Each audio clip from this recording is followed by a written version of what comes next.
أعوذ بالله من الشيطان الرجيم. Kemarin melihat postingan sebuah akun media sosial yang mengatasnamakan suatu organisasi Islam yang dalam postingannya tersebut menampilkan video seorang non-muslim yang meninggal beberapa hari yang lalu, yang dulunya dia pernah melantunkan sholawat padahal dia non-muslim. Akan tetapi oleh akun media sosial yang mengatasnamakan sebuah organisasi Islam itu menuliskan keterangan di dalam postingannya, lantunan sholawatmu menjadi saksi dan semoga diampuni segala kesalahan. Yang ingin saya tanyakan, apakah sholawat non-muslim itu diterima Allah? Dan apakah boleh mendoakan non-muslim seperti itu agar diampuni segala kesalahannya? Demikian Buya, terima kasih. Bismillah. Yang pertama, jika ada orang non-muslim, jangankan membaca sholawat, membaca Al-Quran, hafal Al-Quran sekalipun, mengumandangkan dengan suara yang merdu, tetapi setelah membaca Al-Quran dia masih menuhankan selain Allah, maka semua bacaannya tidak ada artinya. Karena itu sekedar bacaan bagi dia, bukan sebuah keyakinan. Kenapa? Setelah dia melantunkan itu semuanya, tetap kembali kepada keyakinannya. Dan dia di saat membaca pun dalam keyakinannya. Lakum dinukum waliyatin. Dia punya agama, kita punya agama. Sampai batas ini harus kita fahami. Jadi selagi dia setelah membaca sholawat atau bahkan Al-Quran, dia pun masih dengan kebiasaan agamanya, maka dia belum masuk Islam. Dan belum dianggap sebagai kaum muslimin. Dan berbeda agama wajar, Nabi pun membiarkan orang berbeda agama. Artinya bukan suatu yang agama tidak boleh dipaksakan. Bukan berarti dengan perbedaan beragama lalu kita bermusuhan tidak bisa saling menghargai. Oh enggak. Ini batasan dulu. Kita punya tetangga Nasrani, bahkan di kampung kita ada tetangga yang beragama Hindu. Itu biasa saja, tidak ada masalah, no problem kok. Memang kita diajarkan Nabi untuk hidup saling menghargai kok. Adapun jika ada orang beragama Hindu atau Nasrani tiba-tiba membaca Al-Quran sampai selesai, kemudian dia kembali ke gereja, kemudian dia yang satu kembali ke kuilnya, tempat ibadahnya, ia tidak akan menjadikan mereka beriman. Karena apa? Dia telah pekerjaannya itu menunjukkan dia belum beriman. Baik, selesai sampai di sini. Jadi belum dianggap sebagai seorang muslim. Tapi apakah setelah kalau orang tidak muslim harus kita musuhi? Oh enggak ada ini. Yang harus difahami, hei saudaraku dari kaum Kristiani, Hinduis, Buddhis, dan yang lainnya, bahwa tidak boleh terbangun permusuhan di antara kita. Anda dengan agama Anda, dengan keyakinan Anda, dan Tuhan Anda, urusan Anda. Saya tidak boleh mengganggu Anda dan Tuhan yang Anda yakini. Begitu juga Anda pun tidak perlu mengganggu saya, agama saya, dan Tuhan yang saya yakini. Ini masalah keyakinan di batinku dan di batinmu. Tapi hidup bermasyarakat ada aturannya. Kita bertetangga yang baik, saling memberi, saling mengerti, saling menolong, itu wajar dalam hidup bermasyarakat. Itu yang diajarkan baginda Nabi Muhammad sallallahu alaihi wasallam. Bahkan begitu indahnya jika Anda orang Buddha, Anda orang Kristen, Anda orang Hindu, tiba-tiba masuk Islam hari ini, terhapus dosa masa lalunya, dan Anda tidak punya dosa sama sekali. Bahkan Anda lebih bagus daripada saya. Kenapa? Al-Islam yajubbu ma qablah. Selagi orang bersyahadat masuk Islam, dimuliakan dosa masa lalunya dihapus oleh Allah, diberi penghargaan oleh Sang Khalik, Sang Pencipta Allah Jalla Jalaluh, karena masuk Islam. Maka kami seru juga Anda yang mendengar suara ini dari kaum Kristiani, Hinduis, dan juga Buddhis, tidak boleh ada permusuhan di saat Anda dengan saya berbeda urusan agama. Tapi kami berikan kabar gembira bahwa Islam seperti itu mengajarkan keindahan. Setelah Anda masuk Islam pun ketahuilah bahwa Anda pun tidak punya dosa, dan doakan saya kalau Anda masuk Islam nanti. Selagi Anda belum masuk Islam,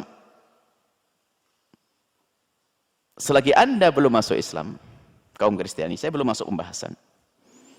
Anda tidak percaya dengan Tuhan saya tidak percaya dengan Tuhan Anda. Maka di antara kita tidak perlu menyibukkan memintakan doa kepada Tuhan saya untuk Anda, atau Anda memintakan doa kepada Tuhan Anda untuk saya. Tuhan Anda yakini masing-masing. Ini masalah keyakinan. Jadi sedikit kita akan bicara dengan bahasa, kita mencoba mengolah kecerdasan sedikit. Sebab ini yang mengadakan, yang suka aneh-aneh biasanya orang yang mohon maaf mungkin belajarnya tidak sempat ngaji, baca kitab Sulam Taufik juga tidak, sehingga mencampur adukkan agama. Ini sedikit mari kita berpikir agak serius. Agak kencang mikirnya. Jadi begini. Itu selesai, yang membaca nasid dan sebagainya, selagi setelah itu dia masih dengan kebiasaannya, maka dia belum dianggap sebagai seorang muslim. Kemudian yang kedua, jika orang tersebut punya jasa dan kebaikan dalam kemasyarakatan, kita harus beri penghargaan. Sanjung kebaikannya, nggak ada masalah, Islam mengajarkan. Sebut kebaikannya, memang dia orang berbuat baik misalnya dalam masyarakat. Mungkin dia adalah orang yang pernah membebaskan kaum fakir di mana, menolong orang sakit dan sebagainya. Mungkin. Kita harus berterima kasih kepada orang tersebut, biarpun beda agamanya. Malam yashkurin nas, lam yashkurillah. Yam lam yashkurillah. Kalau tidak bersyukur kepada manusia, tidak bersyukur kepada Allah. Kita ucapkan terima kasih. Kalau ada orang non-muslim yang telah meninggal dunia, yang dia punya kiprah banyak kepada umat, terima kasih. Kita mengucapkan terima kasih, beri penghargaan. Mungkin kalau masih ada keluarganya, kita hargai keluarganya. Jika tidak mampu, kita bantu keluarganya, seperti itu. Karena dia pernah membantu umat, membantu manusia, membantu kemanusiaan. Kita perlu perhatikan juga keluarganya. Sampai di sini, penghargaan itu nggak boleh kita melupakan kebaikan siapapun hanya gara-gara dia berbeda agama, lalu kita tutup mata, tidak bisa melihat kebaikan seseorang. Ya kita yang buta. Dihargai. Kami belum tahu betul tentang kiprah orang tersebut. Katanya pernah ada kegiatan sosial ini itu. Ya kita ucapkan terima kasih. Kalau memang dia punya anak keluarga dan perlu dibantu, ayo kita bareng-bareng bantu keluarganya. Islam mengajarkan yang terbaik kok. Baik. Penghargaan. Dan penghargaan tidak harus dalam bentuk doa yang tidak diperkenankan. Sekarang masalah mendoakan orang non-muslim yang meninggal dunia dengan doa pengampunan. Boleh atau tidak? Sebelum bicara tentang para ulama, perkataan para ulama yang diambil dari firman Allah, ulama selalu dari firman Allah, kita akan bicara dengan akal. Jadi begini, saya tidak bicara tentang pengampunan, tentang sebuah keyakinan. Anda punya hajat harta, bantuan keuangan, datang kepada saya minta bantuan materi.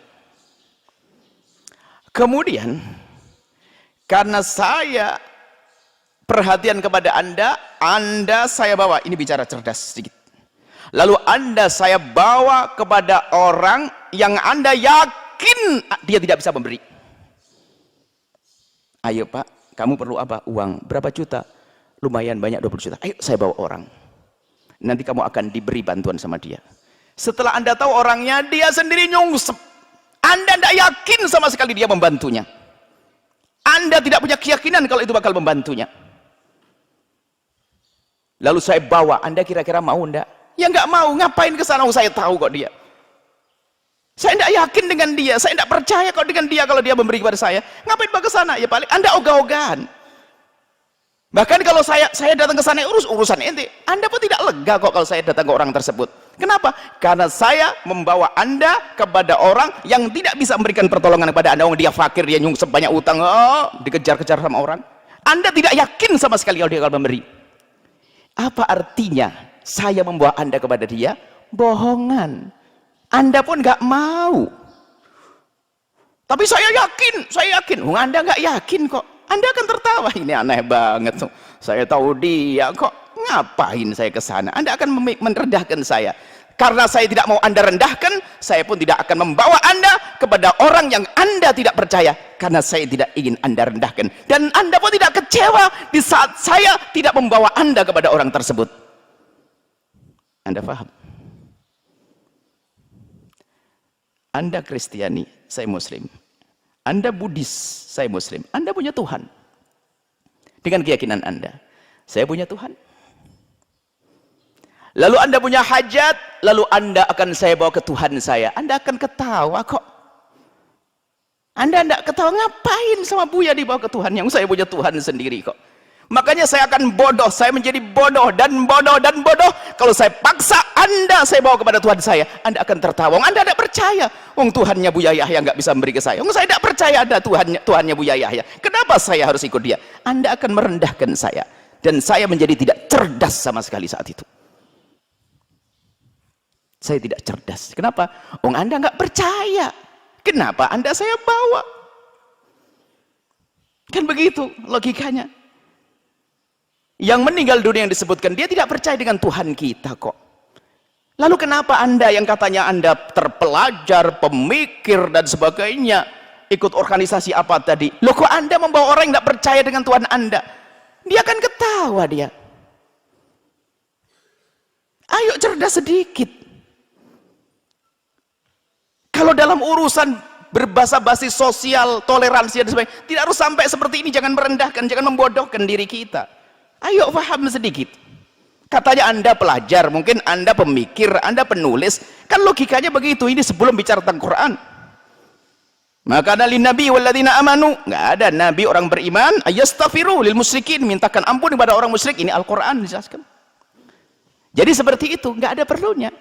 Dan saya pun tidak perlu merengek kepada orang saudara-saudara saya di negeri ini yang satu bangsa, satu tanah air, yang berbeda dengan agama saya pun tidak perlu merengek kepada mereka. Tolong mintakan ampun kepada Tuhan, Tuhanmu. Enggak perlu saya punya Tuhan yang maha pengampun. Dan saya tidak bangga kalau tiba-tiba Anda memohonkan kepada Tuhan Anda, bahkan sedih, saya tidak percaya kok. Karena saya berpikir, saya sehat akal. Makanya saya tidak perlu merengek kepada Anda kaum Buddhis, Anda kaum Nasrani untuk mohonkan ampun kepada Tuhan-Tuhanmu. Enggak saya perlu. Dan saya pun, Anda pun yang Buddhis cerdas, Kristiani cerdas pun sama. Enggak perlu Anda tidak percaya dengan Tuhan saya kok. Kan seperti itu. Setelah itu apa? Kesalahpahaman dalam memahami teks. Belajar akidah enggak sempurna. Masalah Rahman Rahim, rahmat Allah sangat luas. Masa Allah enggak kasih sayang kepada hambanya? Biarpun dia tidak beriman, kan dia berbuat baik, masa Allah enggak punya kasih sayang? Ini berbicara tentang masalah hukum akal. Pembahasan ini sedikit, mohon maaf panjang, karena apa? Ini berulang-ulang dari dulu nih, masalah-masalah begini. Kadang-kadang kalau disampaikan dengan bahasa salah, kita seolah-olah merendahkan yang telah meninggal dunia. Yang pernah meninggal dia punya jasa, kita jaga keluarganya. Jangan dibincangkan kejelekannya. Ini adalah masalah pendidikan kita. Adapun ini masalah keimanan, kita perlu sampaikan. Jadi begini. Allah Maha Kuasa. Kekuasaan Allah meliputi segalanya. Allah Maha Kasih, dan kasih Allah bisa diberikan kepada siapapun. Di dalam bicara tentang akidah, ada sesuatu yang mungkin dilakukan oleh Allah tapi tidak dilakukan. Mungkin tapi layak, mungkin tapi tidak boleh terjadi, karena Allah sendiri yang mengatakan tidak terjadi. Allah sudah menutup, tidak ada nabi setelah Nabi Muhammad selesai. Tapi kalau dalam bahasa dialog akal, Allah kan maha kuasa. Bisa enggak kalau Allah menghadirkan nabi di hari ini? Oh bisa, Allah maha kuasa. Boleh, bisa enggak Allah kalau mengangkat dirimu, Anda yang tadi yang ngupload itu, mengangkat Anda jadi nabi? Ya bisa, Allah maha kuasa. Tapi sudah ditutup, nggak mungkin. Kalau bicara tentang nggak ditutup oleh Allah, mungkin tapi tidak dilakukan oleh Allah, ditutup. Bukan masalah nggak mungkin secara akal. Secara akal karena Allah kuasanya mutlak, mungkin. Hari ini mungkin ada seorang laki-laki hamil, kalau dikembalikan kepada kuasa Allah ya bisa, kuasa Allah, tapi Allah sudah pastikan tidak ada laki-laki hamil. Kuasa Allah mutlak. Nah ini dalam bicarakan akidah ini kadang campur aduk. Allah dalam bahasa akidah bisa saja, tapi tidak boleh disebar dalam bahasanya ulama itu, agak takut orang. Tapi kadang harus disampaikan begini, misalnya Allah boleh memasukkan Fir'aun, boleh, tapi tidak dimasukkan. Allah dalam akidah, ini salah tangkap baca akidah, ini biasanya belajar akidah nggak sempurna. Dalam masalah kuasa Allah yang mutlak, Allah boleh memasukkan Fir'aun ke surga, dan bahkan Allah boleh sesuai dengan keyakinan kuasa Allah mutlak bisa masukkan Nabi ke neraka. Itu kan dalam bahasa dialog, tapi tidak dilakukan itu oleh Allah, sudah dipastikan dalam Al-Quran kok. Jadi tolong, sesuatu yang mungkin tapi sudah dipastikan Allah tidak dilakukan, itu Apakah mungkin Allah mengampuni orang-orang kafir semua dan masukkan surga? Mungkin dalam dialog akal, tapi dalam kenyataan sudah dipangkas. Khalidina fiha, di neraka selamanya. Ini tolong sedikit di masalah bicara akidah ini. Kadang perlu saya masukkan di sini. Kadang ada memanfaatkan ini kok membatasi rahmat Allah. Ya tidak paham rahmat Allah luas kepada siapapun. Tapi ada sebagian yang oleh Allah dihentikan, dihalangi dari rahmatnya. Rahmat Allah diberikan di dunia. Maka orang berbuat baik dari bangsa, dari orang-orang yang non muslim berbuat baik, Allah berikan rahmat. Tapi di dunia, di akhirat tidak. Bukan Allah tidak berikan rahmat, rahmat Allah nyampe kepada dia. Oh, dia punya kesenangan punya istri, dia punya kesenangan punya anak, dia pernah merasakan makan lezat, dia pernah tidur nyenyak, itu rahmat yang Allah berikan. Tetap Allah kasih. Di akhirat sudah dipastikan oleh Allah, di akhirat rahmatnya hanya untuk yang beriman kepada Allah. Selesai, jangan dipaksain begini. Ini masalah dialog akidah. Sesuatu yang mungkin tapi telah dilakukan Allah telah pastikan tidak. Itu tidak boleh kita langgar ini. Mungkin dalam dialog akal, karena kuasa Allah mutlak, rahmat Allah luas. Tapi kalau sudah dibatasi, ya jangan diterobos. Ini kadang-kadang ini belajar. Makanya tolonglah, kalau memang itu dari ormas manapun saya tidak mengerti, kita perlu belajar misalnya muqaddimah kitab Sulam Taufik yang sangat ringan itu. Di situ ada rambu-rambu. Kalau orang seperti itu sudah dikatakan bisa keluar dari iman nanti pada akhirnya, bahaya banget. Memohonkan ampun kepada orang yang tidak beriman kepada Allah itu ngelawak namanya. Orangnya saja tidak meminta, kok kita memaksa? Ini menjilat kelas apa ini? Kan begitu, dia tidak meminta kita mohonkan ampun kepada Tuhan kita. Kok kita maksakan diri agar kita dianggap kita orang tolerir? Tolerir apa? Saya bodoh, saya bebel. Wong dia tidak minta dan dia tuh ketawa kalau saya doain. Kok saya maksain diekspos bagaimana? Mana kecerdasanmu wahai anak muda kalau enggak anak muda? Kita perlu pikir, iman-iman. Berpegang dengan agama iya, interaksi sosial baik. Hei saudara kami, dari kaum Kristiani, Buddhis dan sebagainya, ini bukan urusan kami dengan Anda. Urusan kami dengan saudara-saudara kami yang seagama dengan saya. Anda bersama kami di negeri tercinta ini, tetangga saya, wajib kita tolong menolong, bisnis yang baik dengan Anda. Saya tidak boleh bohong kepada Anda, saya tidak mungkin mengambil barang Anda, saya harus menjaga barang Anda, saya hormati keluarga Anda. Itu yang ada dalam Islam. Ini urusan saya, keluarga rumah tangga kaum muslimin, dari orang-orang yang ngaku Islam tapi kurang belajar sehingga merusak agamanya dan akidahnya sendiri. Kesimpulan dari para ulama, enggak boleh. Kalau mendoakan boleh, tapi memohonkan ampun enggak. Doakan semoga keluarganya baik-baik, semoga dapat hidayah, semoga anaknya. Oh, itu boleh-boleh saja mendoakan begitu, tapi pengampunan ini beda. Di dalam Al-Quran disebut pengampunan. Adapun doa yang lain masih boleh, karena dia pernah punya kebaikan selama hidupnya. Semoga anak-anaknya diberi hidayah oleh Allah, boleh. Semoga dibalas dengan kebaikan di dunia ini, dapat anaknya rezekinya lancar, bisa doa begitu. Ya nggak boleh doa pengampunan disebut dalam Al-Quran, karena pengampunan adalah ujungnya adalah dimasukkan surga. Sementara tidak ada di surga bagi orang yang tidak beriman kepada Allah dan Rasulnya. Dalam keyakinan kita, kalau Anda kaum Kristiani mendengar suara ini, Anda punya aturan dalam masuk surga sendiri, rambu-rambu sendiri, urusan Anda. Kaum Buddhis pun dengan nirwana Anda yang Anda yakini, dengan Tuhan-Tuhan Anda yang Anda sakti, itu urusan Anda. Kita masing-masing. Dan setelah ini jangan caci maki dan Allah. Nah, permasalahan kadang-kadang sama kaum muslim ini, lihat seolah-olah ini yang nggak bisa mendoakan nih. Ini gara-gara begini udah viral nanti ribut. Ini mendoakan saja nggak boleh ini. Kemudian ada yang memplesetkan. Wong Allah Maha Kuasa saja kok. Nah, dibatasi. Kurang belajar ilmu akidah. Belajar ilmu akidah yang Anda baca dari kitab-kitab Anda. Anda baca kitab Muqaddimah Sulam Taufik, kitab ringan. Anda baca kitab Jawharut Tauhid. Ada bagaimana keyakinan di sana. Masalah kudrah Allah Subhanahu wa taala, baca. Nah, itu saja nggak dibaca, bagaimana bisa menjelaskan sebuah permasalahan? Baca kitab-kitab ringan, itu luar biasa itu. Jangan biasa membuat sesuatu itu jadi tidak nyaman. Perdebatan. Sudah ada rambu-rambu yang jelas. Dan Islam itu indah sudah itu. Dan kami apapun bentuknya, kami sampaikan kepada siapapun dengar suara ini, atau yang bersangkutan, jika benar, saya tidak tahu. Saya tidak tahu benar siapa yang ngomong, organisasi mana. Saya hanya menyampaikan. Karena ini kayaknya pernah terulang-ulang. Dulu pernah juga begini.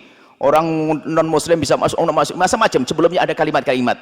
kayaknya terulang-ulang, berarti ini mungkin terjadi di masyarakat. Maka kami perlu menyampaikan ini sedikit panjang lebar, justru ini adalah demi kebaikan bersama. Sehingga di antara kita kaum muslimin punya pemikiran yang jelas, pemahaman jelas, akidah yang jelas, bukan dicampur aduk. Dan Anda kaum Kristiani tidak usah takut dengan Islam karena rambu-rambunya jelas. Semuanya bisa dipikirkan dengan akal cerdas, akal sehat. Gunakanlah akal untuk berpikir, wahai hamba yang beriman. Kan Allah yang memerintahkannya.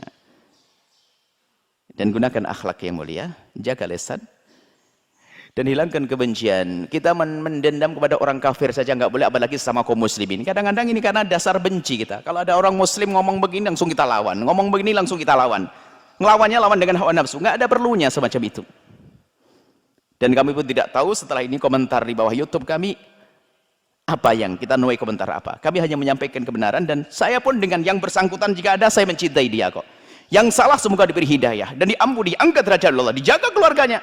Tidak ada pesan yang kami sampaikan untuk merendahkan, untuk menjatuhkan, tapi kami ingin membawa kalau dia salah kepada yang baik menjadi lebih baik. Itu tugas kami. Jika kami salah dalam ijtihad kami, maka kami mohon maaf kepada siapapun, dan jangan lupa doakan kami, dan semoga Allah menjadikan kita hamba yang saling mencintai karena Allah.